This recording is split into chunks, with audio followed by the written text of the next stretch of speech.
Welcome to the meeting hall of the elders of Hegra. We are in the Arabian Peninsula. We're near the Red Sea. We're on the western side of the Arabian Peninsula, and we're in an ancient and famed site, Hegra. Hegra was the southern capital of a great empire which stretched across the Western Arabian Peninsula, known as the Hejaz, and up across the Eastern Mediterranean region, the Levant, reaching a famed city, the sister city of Hegra, Petra, which was the capital of the Nabatean kingdom. Well, the elders met on those benches 2,000 years ago to discuss, no doubt, trade, because this is a trade route. Now we know that the great civilizations are defined by their great rivers, and this civilization is defined by its great river of sand. This is a river that is a land corridor through which camel caravans transported goods from southern Arabia to the Levant, from the Levant across to Europe. This was a connecting point of east-west and north-south trade. This is a place that even 2,000 years ago connected the Indian Ocean ports of the Indian subcontinent, the west coast of the Indian subcontinent through the Indian Ocean, with the southern tip of Arabia, today's Yemen, and then up along the Hejaz through Hegra, and then along a camel caravan route which would carry goods all the way north to Petra, and then heading west to Gaza, into Egypt, into the Mediterranean region. In other words, already more than 2,000 years ago, a vast trading network connecting sea-based trade in the Indian Ocean, sea-based trade in the Red Sea, land-based trade through camel caravans, connecting east and west, connecting the Horn of Africa, today's Somalia and Ethiopia, with the great gifts of nature, the spices that were produced in the Horn of Africa with the Mediterranean region. Now, what made it possible for Hegra and Petra to be nodes of a great transport network was the camel. And therein lies the story of the third age of globalization. Remember that the first age of globalization, the Paleolithic age, is an age when all of humanity was hunters and gatherers. People migrated, in fact, long distances to fill the world, but in small bands of hunters and gatherers. Then, with the Holocene, the change of climate from the Ice Age to our epoch, the Holocene, agriculture became possible, was discovered and developed, and human settlements began to develop. The third great age of globalization enabled long-distance trade, and that I have called the equestrian age, the age of the horse, but really we could call it the ungulate age, because it's the age of three great ungulate species that humanity domesticated and that became a basis for long-distance trade, globalization, expanded production, and deepening of civilizations, indeed the birth of empire itself. And these three great ungulates were the horse, the donkey, and the camel, each in their geographical niche.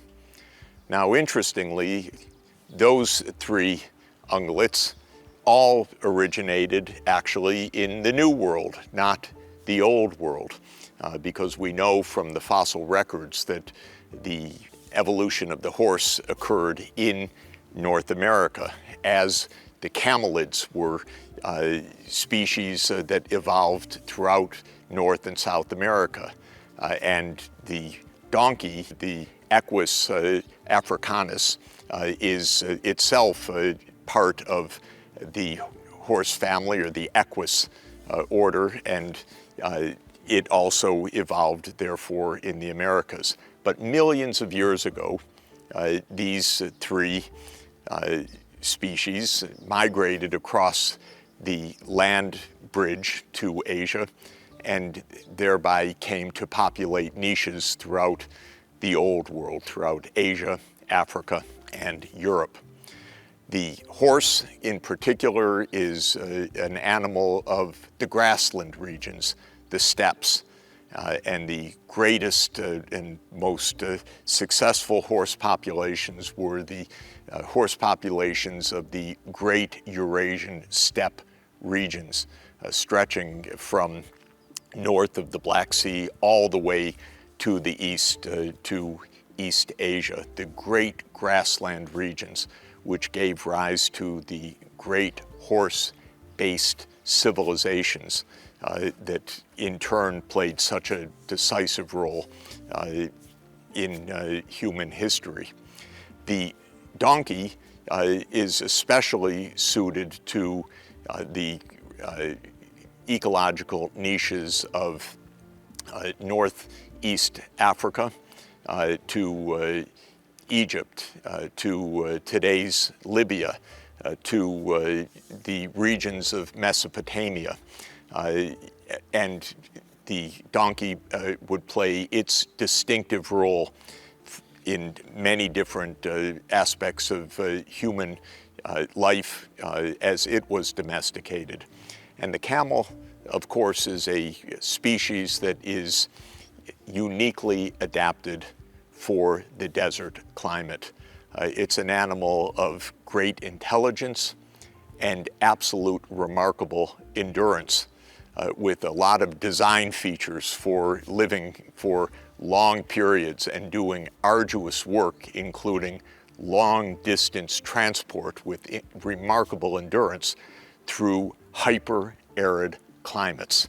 And it was in Central Asia where the Bactrian camel was first domesticated, and in Arabia, where we are right now, where the dromedary, the single-humped camel, was domesticated and became a fundamental part of civilization. Well, for us here in Hegra, on a node of the great trade routes from Yemen up to the Levant, from Arabia Felix, the Latin name for Yemen, Happy Arabia, to the Levant, the camel was the decisive mode of transport and a vital source of life for almost every aspect of society.